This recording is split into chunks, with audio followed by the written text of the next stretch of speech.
നിൽക്കുന്ന സാഹചര്യത്തിൽ ഈ രേഖകളുടെ പരിശോധന അടക്കം വളരെ കർശനമായി തന്നെ നടക്കുന്നുണ്ടാവണമല്ലോ. അതുമായി ബന്ധപ്പെട്ട ഉദ്യോഗസ്ഥരുടെ മുന്നൊരുക്കങ്ങൾ അതെങ്ങനെയൊക്കെയാണ്?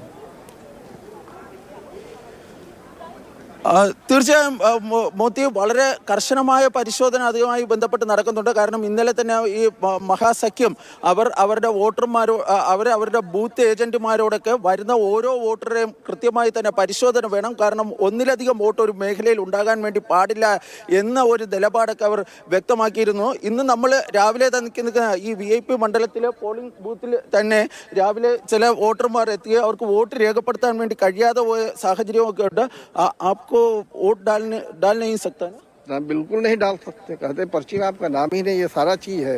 अच्छा। तो मेरा दिया हुआ है ना सारी। अच्छा। वो इलेक्शन कमीशन ही नहीं दिया है। अच्छा, क्यों मना किया? कहा इस पर्ची पहले तो पर्ची लाइए, क्या पर्ची है मेरी समझ में बात नहीं आती। ये बीएलओ का काम है पर्ची को बांटना। മോത്തി, ഞാൻ ഈ കാര്യം പറയാം, ഒന്ന് വിശദീകരിക്കാം.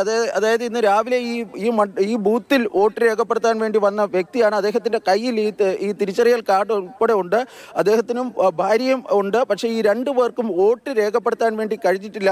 കാരണം ഈ നേരത്തെ പറഞ്ഞതുപോലെ തന്നെ തെരഞ്ഞെടുപ്പ് കമ്മീഷൻ ഉൾപ്പെടെ വലിയ പരിശോധനകൾ നടത്തുന്നുണ്ട്. ഇതുമായി ബന്ധപ്പെട്ട വിവാദങ്ങൾ പരമാവധി ഒഴിവാക്കാനുള്ള ഒരു ശ്രമം തെരഞ്ഞെടുപ്പ് കമ്മീഷൻ്റെ ഭാഗത്തു നിന്നുണ്ട്.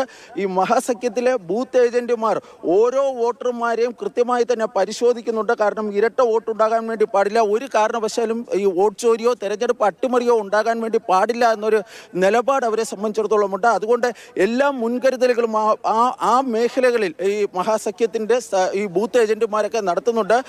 ഞാൻ നേരത്തെ സംസാരിച്ചിരുന്നവരുമൊക്കെ പറഞ്ഞത് പലരും വോട്ട് രേഖപ്പെടുത്താൻ ഉള്ളിൽ പോകുമ്പോൾ ഈ മഹാസഖ്യത്തിൻ്റെ ബൂത്ത് ഏജന്റുമാരൊക്കെ അവർ വിശദമായി തന്നെ അവരുടെ പശ്ചാത്തലം, കാരണം നഗരപ്രദേശമായതിനാൽ തന്നെ പലർക്കും പരസ്പരം തിരിച്ചറിയാൻ വയ്യാത്തൊരിതാണ്. പക്ഷേ അങ്ങനെയുള്ള സ്ഥലങ്ങളിൽ പോലും കൃത്യമായ ചോദ്യങ്ങളും പരിശോധനകളും ഈ മഹാസഖ്യത്തിന്റെ വളരെ ശ്രദ്ധിച്ച് മാത്രം ഈ രേഖകൾ പരിശോധിച്ച് ആണ് വോട്ടിങ്ങിനായി അനുവദിക്കുക എന്ന് നമുക്ക് ഇതിൽ നിന്ന് മനസ്സിലായി. രണ്ടുപേരോട് മാറി നിൽക്കുന്നുണ്ട്. എന്തോ ഒരു പൊരുത്തക്കേടോ അവ്യക്തതയോ അവർക്ക് ഉള്ളത് കൊണ്ടാവണം അത്തരത്തിൽ മാറ്റി നിർത്തിയതെന്നാണ് നമുക്ക് മനസ്സിലാക്കാൻ കഴിയുന്നത്.